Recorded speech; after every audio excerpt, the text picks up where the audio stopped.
بسم اللہ الرحمن الرحیم۔ اللہ رب العزت خالق کائنات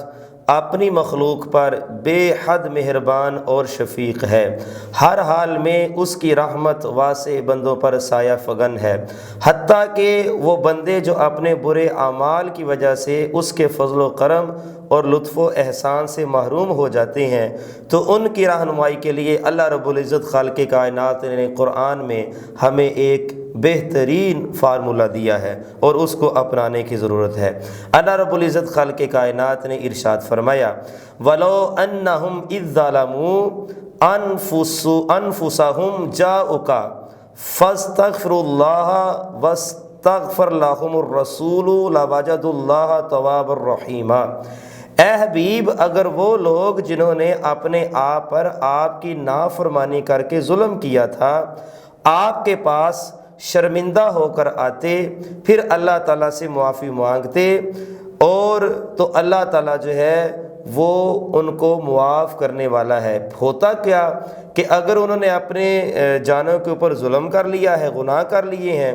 تو وہ اب آپ کی بارگاہ میں آئیں اور مجھ سے معافی طلب کریں اور شرمندہ ہوں تو اللہ تعالیٰ توبہ کو قبول فرمانے والا ہے۔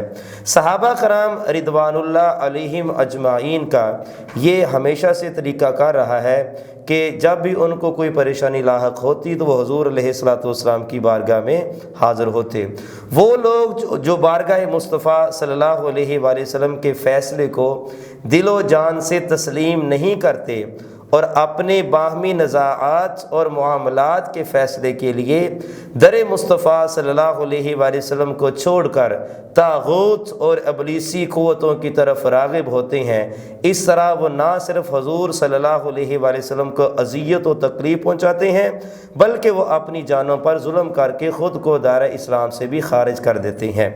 اللہ رب العزت خالق کائنات نے سورۃ النساء کے اندر ارشاد فرمایا فَلَا وَرَبِّكَ لَا يُؤْمِنُونَ حَتَّى يُحَكِّمُوكَ فِي مَا شَجَرَ بَيْنَهُمْ ثُمَّ لَا يَجِدُوا فِي أَنفُسِهِمْ حَرَجًا مِّمَّا قَضَيْتَ وَيُسَلِّمُوا تَسْلِيمًا۔ پس اے حبیب، تمہارے پروردگار کی قسم، یہ لوگ اس وقت تک مومن نہیں ہو سکتے جب تک کہ آپس کے ہر اختلاف میں آپ کو دل و جان سے اپنا حاکم نہ بنائیں، پھر آپ جو فیصلہ کریں اس کو دل و جان سے تسلیم کر لیں اور اسے دل سے خوشی خوشی قبول کر لیں۔ پہلے یہ بتایا گیا ہے کہ جب اپنی جانوں پر ظلم کر لیں تو کیا کریں کہ فوراً آپ کی بارگاہ میں حاضر ہو جائیں، اور دوسری جگہ پر کیا ارشاد فرمایا گیا کہ جب تک یہ آپ کو حاکم تسلیم نہیں کریں گے تب تک یہ مومن ہو ہی نہیں سکتے ہیں۔ صحابہ کرام رضوان اللہ علیہم اجمعین کا جو عمل ہے وہ بھی بڑا واضح طور پر ہے۔ جو بھی شخص حضور صلی اللہ علیہ وسلم کی ظاہری حیات میں دامن سوال دراز کر کے آیا وہ اپنی جولی مراد بھر کے لے گیا، اور جو آپ کے وصال کے بعد قبر انور پر حاضر ہوا وہ بھی کامیاب و کامران اور بھرے ہوئے دامن کے ساتھ واپس لوٹا۔ تفسیر ابن کثیر میں بے شمار لوگوں نے اس واقعہ کا ذکر کیا ہے، انہی میں سے ایک شیخ ابو منصور صباغ ہیں جنہوں نے اپنی خطاب میں یہ قول نقل کیا ہے۔ فرماتے ہیں کہ میں حضور نبی کریم صلی اللہ علیہ وآلہ وسلم کے وصال کے بعد آپ کے روضہ انور کے پاس بیٹھا ہوا تھا، اتنے میں ایک اعرابی حاضری کے لیے آیا۔ رسالت معاب صلی اللہ علیہ وآلہ وسلم میں بڑی نیاز مندی اور بڑی محبت بڑے انداز میں یوں وہ گویا ہوا السلام علیک یا رسول اللہ، پھر عرض کرنے لگا یا رسول اللہ، میں نے اللہ تبارک و تعالیٰ کا یہ فرمان سنا ہے وَلَوْ أَنَّهُمْ إِذْ ظَلَمُوا أَنفُسَهُمْ، وہ پوری کی پوری انہوں نے آیت پڑھی۔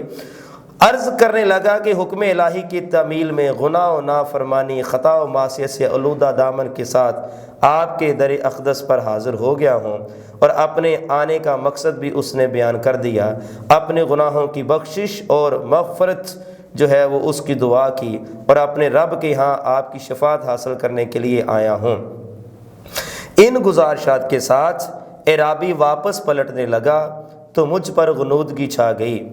عالم خواب میں حضور سرور دو عالم صلی اللہ علیہ وآلہ وسلم کی زیارت نصیب ہوئی تو آپ صلی اللہ علیہ وآلہ وسلم نے ارشاد فرمایا کہ اے عتبہ جا میرے اس امتی کو خوشخبری دے دو کہ اللہ نے اس کے سارے گناہ بخش دیے ہیں۔ ناظرین کرام، جب بھی اپنی جالوں پر ظلم کر بیٹھیں تو اگر حضور کی بارگاہ میں حاضر ہوں وہ بھی ٹھیک ہے، آنکھیں بند کیجئے، روضہ رسول کا تصور کیجئے اور قرآن کی اس آیت کو مد نظر رکھیے، اللہ رب العزت سے معافی کی دعا مانگیے، حضور کا وسیلہ دیجئے، تو اللہ تعالیٰ جو ہے وہ معاف فرمانے والا ہے۔